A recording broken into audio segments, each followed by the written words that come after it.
As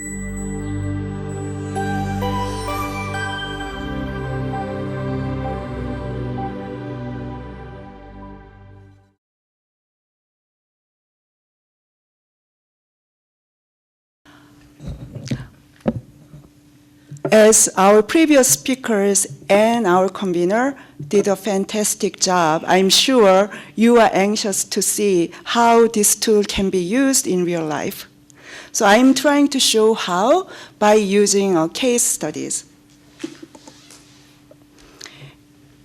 I guess this slide just echoes what our previous speakers said. Metal is widespread in the environment, such as water, soil, and air. As a result, metal is in food also. And also, we are living in an age of measuring more and more of less and less. So we have issues, and we need to prioritize. And this is how I summarize this metal dietary exposure screening tool, MDEST. Risk is a combination of hazard and exposure. So module 1 of MDEST characterizes risk by identifying MDEST default exposure limit. Then module 2 characterize or assess screening level exposure estimate based on concentration of metals in food and the amount of food consumed. Then module 3 characterize risk by comparing exposure to default exposure limit. But I have to stress again that this screening level tool overestimate exposure and risk based on conservative assumptions, because this way this tool can be public health protective and a useful tool for rapid decision making. For some of you in the audience who have not any background in chemical risk assessment, I want to show you some of the acronyms you will see throughout my talk. And especially, I want to point out HMS, heavy metal screening. And actually, you will see this HMS throughout some of my screenshots. So you can just assume that HMS equals to MDEST. So our first case study is lead in processed cheese. So the food manufacturer detected trace levels of lead in their processed cheese products, just in a limited of their QA samples. And maximum concentration of lead found was 0.02 ppm, so that's 20 ppb. And they are wondering if this is a safety concern or not. So as our previous speaker said, this tool is available from ILSI North America website. So once you click this link, you will be led to ILSI North America website for MDEST tool. So I want to point out first that there is a user guide. Okay, cool. So there's a user guide. So if you click this user guide, you will see 83 pages of user guide. So you will be able to find out a lot of things already explained. So nitty-gritty details of this tool. And also below, there's this conversion table for arsenic. As Dr. Baraj explained, inorganic arsenic is more of toxicological concern, but a lot of data available out there by FDA TDS or FCIS, mainly on total arsenic. So if you don't have any inorganic arsenic data, but if you have total arsenic data, you can use this conversion table to get inorganic arsenic level for food of interest. And also in below, maybe I just use this. Also, we have the manuscript available. We published in Risk Analysis Journal, so if you want to read it, it's there too. So once you click MDEST link, it will lead to the Excel template, and this is the first page. So this is user agreement page. So you can read by scrolling down, then in the end, you need to accept, agree to use this tool. So these are our disclaimers. So once you agree, accept, then you will see tabs for each metal and then start tabs. So for each metal tab, there's a summary. So I just opened lead as an example because our case study is about lead. So it summarizes what kind of exposure limits are available from scientific and regulatory bodies around the world, and also what kind of background exposure we identified through this tool. Then in the end, what would be the default exposure limit we are using for this tool for our rapid risk assessment. So once you click the Start tool, then, can you hear me? Yeah. Then you will go to Module 1, Step 1. So first choice for us will be selecting compound. So in this case, we are selecting lead. Then the next, we have pull-down menu for use default PTDI, so provisional total daily intake, tolerable daily intake. So either we can just click yes, so that means we will use default exposure limit, or as Dr. Baraji said, we can choose no, then we can put alternative exposure limits. We have this option for users because, as we all understand, the science is not static, it's changing. So based on new available data, if it's justifiable scientifically, users can put alternative exposure limit. But for our case study, we are going to say yes, so we will use default limit. Then we go to next step, so step 2, model 1. This step shows what we have done so far. So it shows what kind of default exposure limit we are going to use for this risk assessment. Then if we click go to Module 1, Step 3, then it shows the whole summary of characterization of hazard from this Module 1. So it shows what kind of exposure limit established by scientific and regulatory bodies around the world, and also background exposure limit, and as a result, what would be the default limit.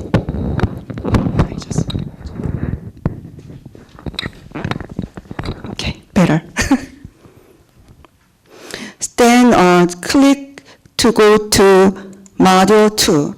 So Module 2 is about exposure assessment. And as Dr. Baraj explained, a lot of data are already populated based on available national food consumption database, but there's some space for our input. So first, we need to choose a food category for our rapid risk assessment. So as Dr. Baraj explained, we will use the most conservative food category first. That's CFR category. So this is really broad category, and we have like 43 different food categories. So in this case, we are talking about processed cheese. So there are two ways you can choose your food category.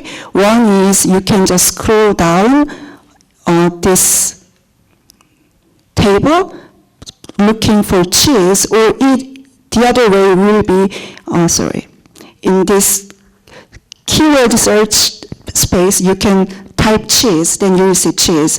But for this case study, I just scroll down and found cheese, then I just clicked yes.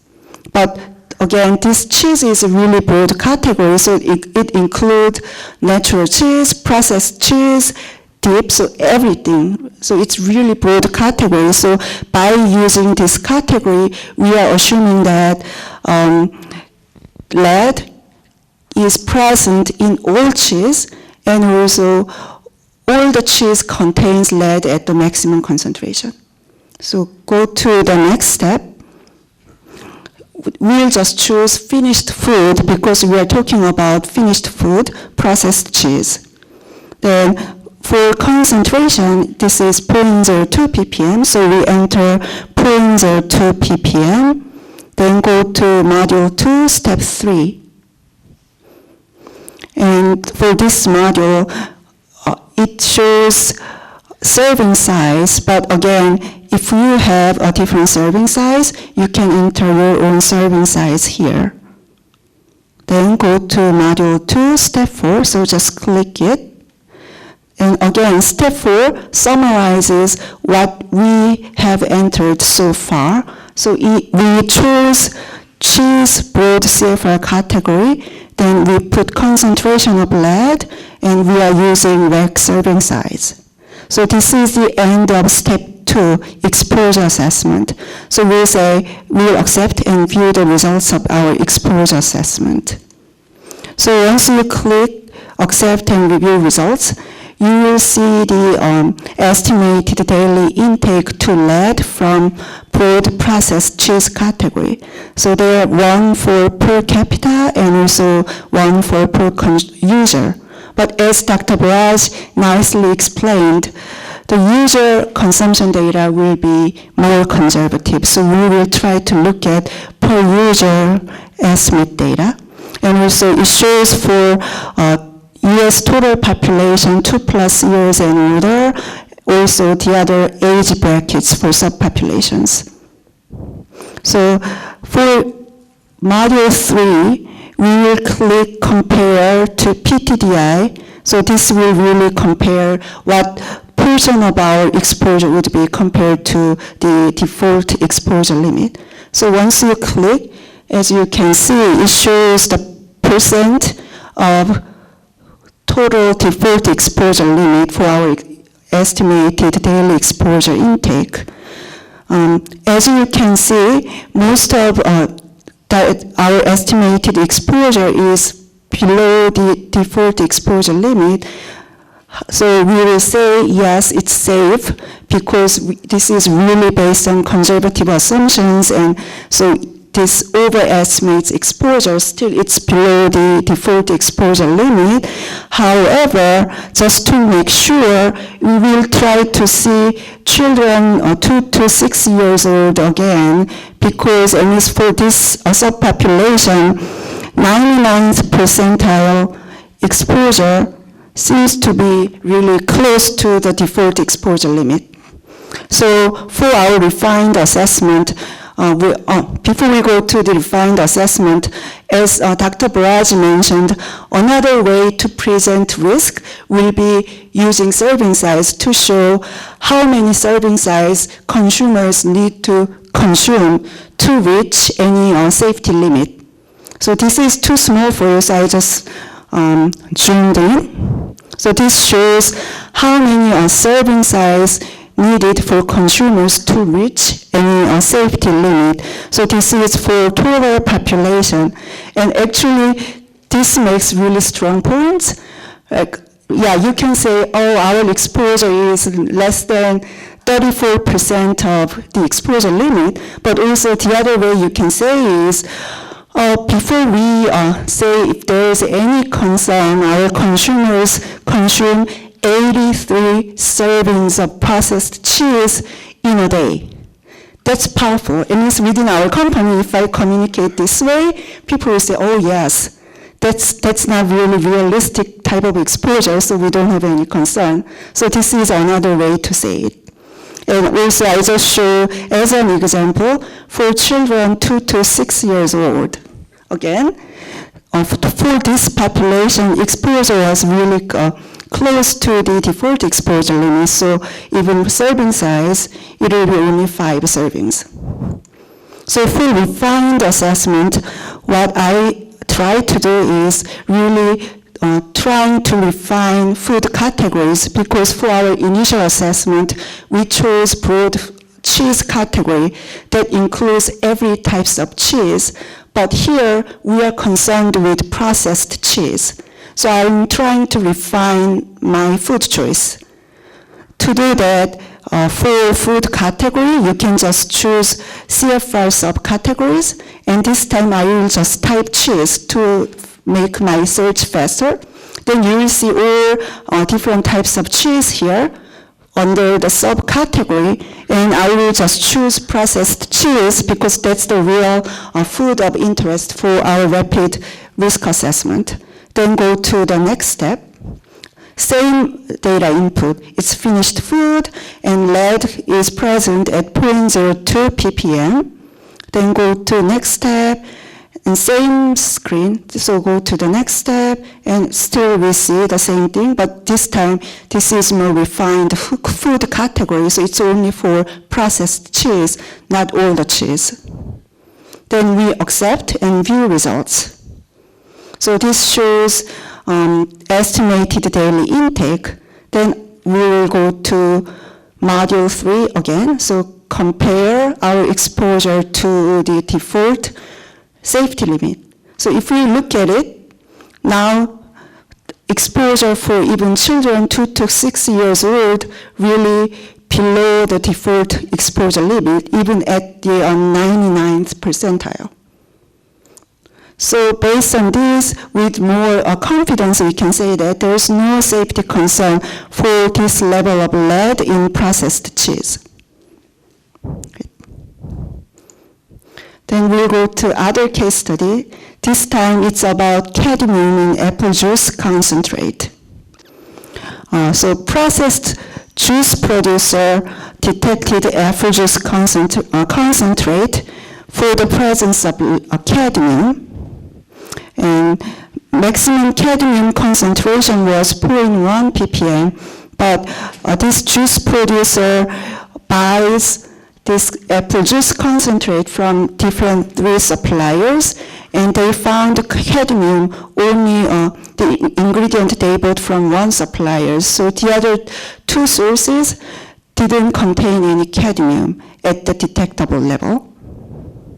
And also this apple juice concentrate is used in juice products up to 20% maximum. So just remember that. Then we will use the tool again. So same screenshot. So this time I'll show the summary of cadmium because we are talking about cadmium now.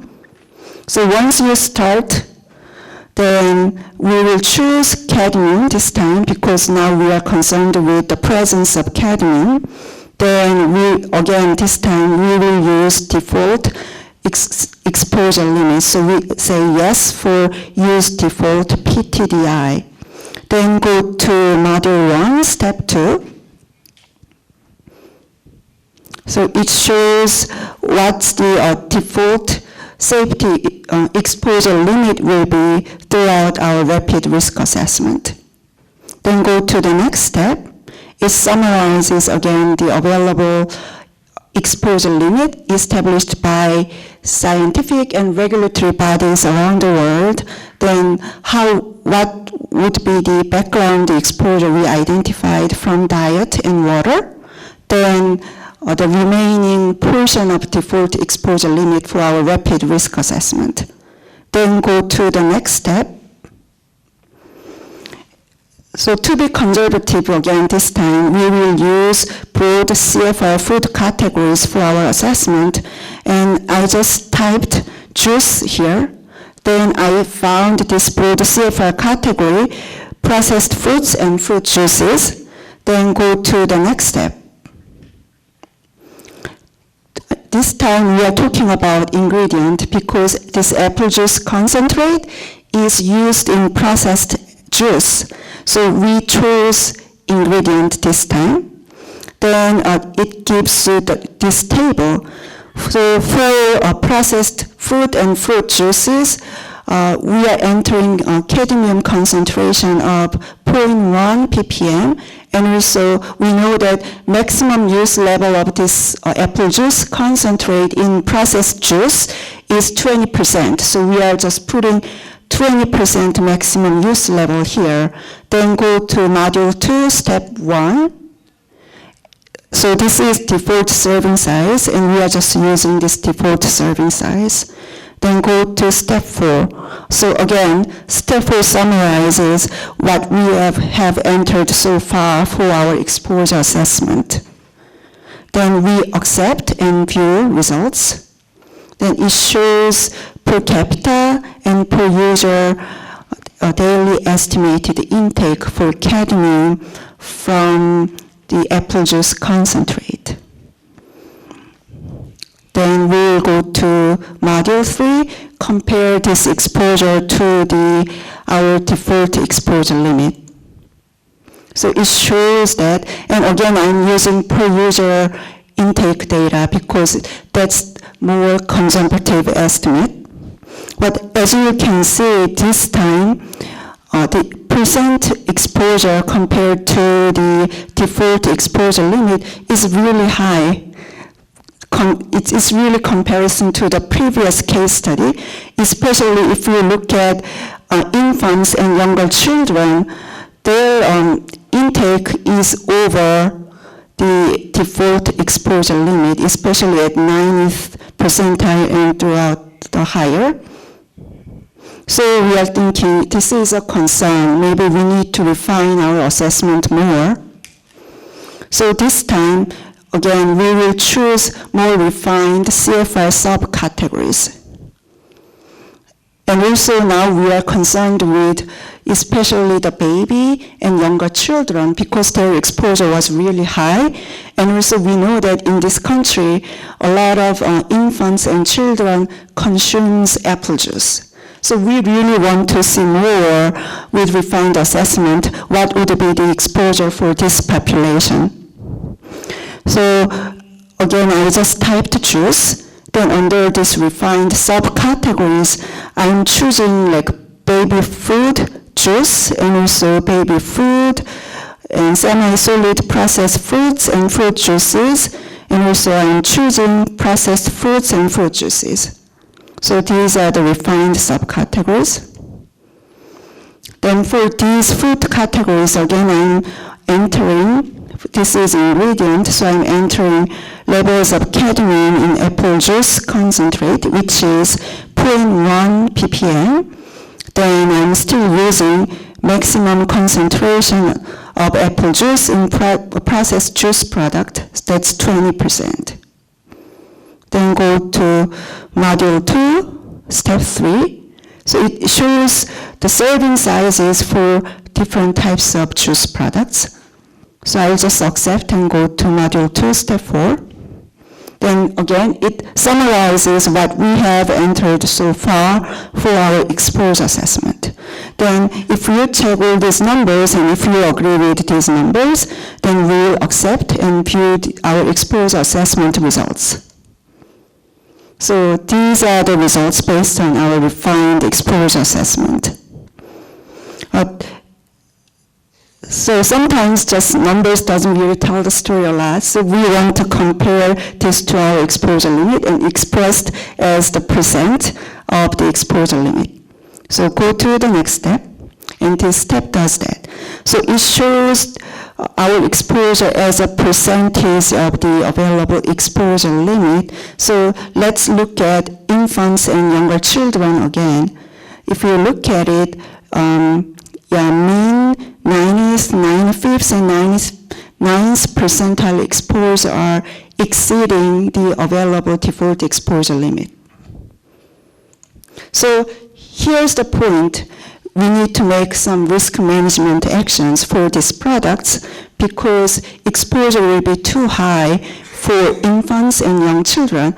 So depending on situations, we can make multiple decisions. One decision can be just let's not use one source of apple juice concentrate, just use the apple juice concentrate without any detectable cadmium. Or if there's any other reason, then maybe we can further refine our risk assessment for more extensive risk assessment. So just I wanted to show you that this tool, MDEST, we developed can be a really useful aid to make rapid decisions because this tool really help risk managers to conduct risk assessment quickly And based on the risk assessment, we can prioritize our risk management actions. But as you can see, obviously, the users of this tool are required to make some expert judgment, such as what kind of food categories we will choose, as well as what kind of default exposure limits we will use. So yeah, we need some expert judgment here. And also, I just want to make sure, as Dr. Braz said, this tool is a really screening level tool. So this should be viewed as the beginning of this iterative risk assessment process, because this tool is designed to be conservative. So we have really multiple layers of conservative assumptions here, because that way, if we see any safety concern from our initial assessment, we can just put aside that issue with high confidence that there is no issue, then move on to other issues. But if you see any concern with this screening level assessment, that doesn't mean that this is a serious health risk. It's more indicating that we need more refined, comprehensive risk assessment. So this is just the beginning. And also, I want to emphasize again that this is not intended to replace any regulatory limits for metals, and also this is not used to make excuse for any violation of GMP. Yeah. And I want to thank Craig Llewellyn and Manish Krisan for their help with these slides. But please let me know if you have any questions.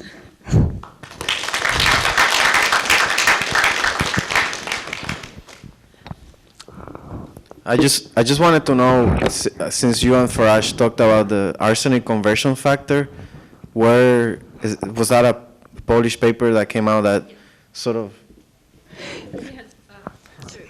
We actually gave you some from one of an earlier publication where we had actually looked at total arsenic and inorganic arsenic. It's a Schuf et al. Or a Yost et al., one of those two publications, and we extracted the table from that paper and put it in there.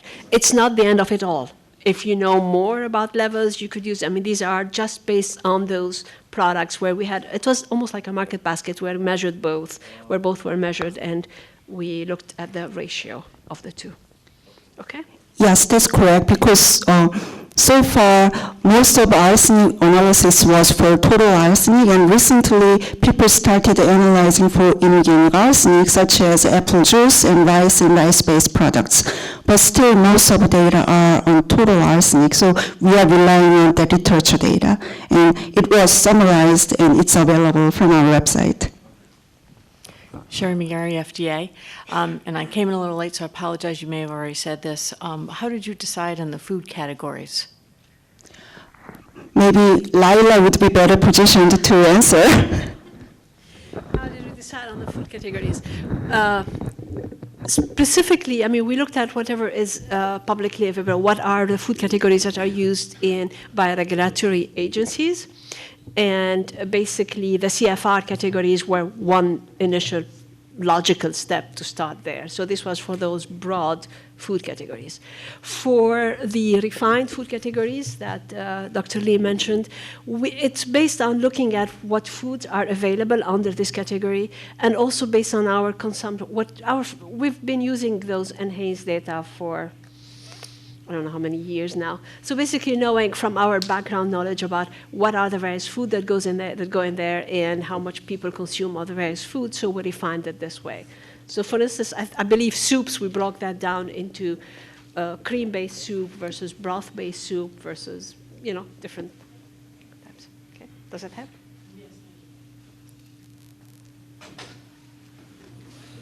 Good morning, Sanjay Gumala with the American Frozen Food Institute. Thank you very much for very detailed presentations.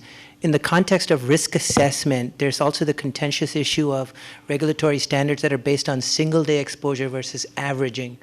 Does the tool assist with this process? And then also perhaps open to the other speakers, your thoughts on setting regulatory standards on either of these mechanisms. Yeah. Thank you.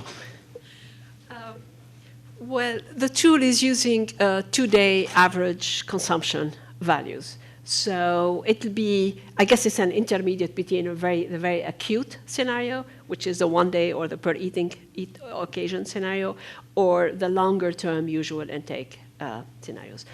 It's it's meant to be a screening tool. So by using the 2-day average and using the per user and using the 99th or 95th percentile, we basically are being very conservative. Again, it's meant to be conservative.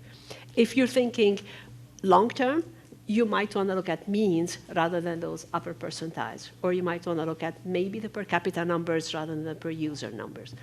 But it was meant to be screening, so it wasn't meant to be a risk assessment tool per se. Okay. Any thoughts on the speakers from the context? And also, I just want to add that even using 2-day consumptions data, that's also conservative. But so far, I think this is the best we have because we don't really have good chronic consumption data for food. I don't have anything to say. We're sort of developing our own way of setting values, but we're still in discussions with other agencies and developing a system that makes sense. Because, Kian mentioned the thing about what was it that you talked about, the exposure in globally. Because you're not only exposed to food, and you also have people who smoke. You also have people who do other stuff around cars and stuff like that. So it's pretty hard, but I guess at one moment you have to decide you have to do something rather than not do something. So, but I'm not gonna say anything that could put me in a problem with my agency. So. Case by case basis. Yeah, let's put it that way. I guess in a way. So thank you, Dr. Lee. I think we're out of time. I just want to mention, in the last talk, I mentioned Prop 65. The reproductive route they take for OEHA is for compounds known to the state of California to cause reproductive harm. They establish a level based on 1,000-fold safety factor.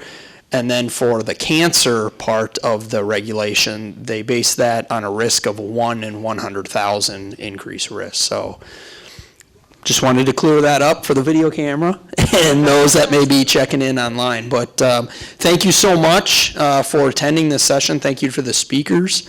And if you have any questions, please contact one of us or ILSI North America. Thank you.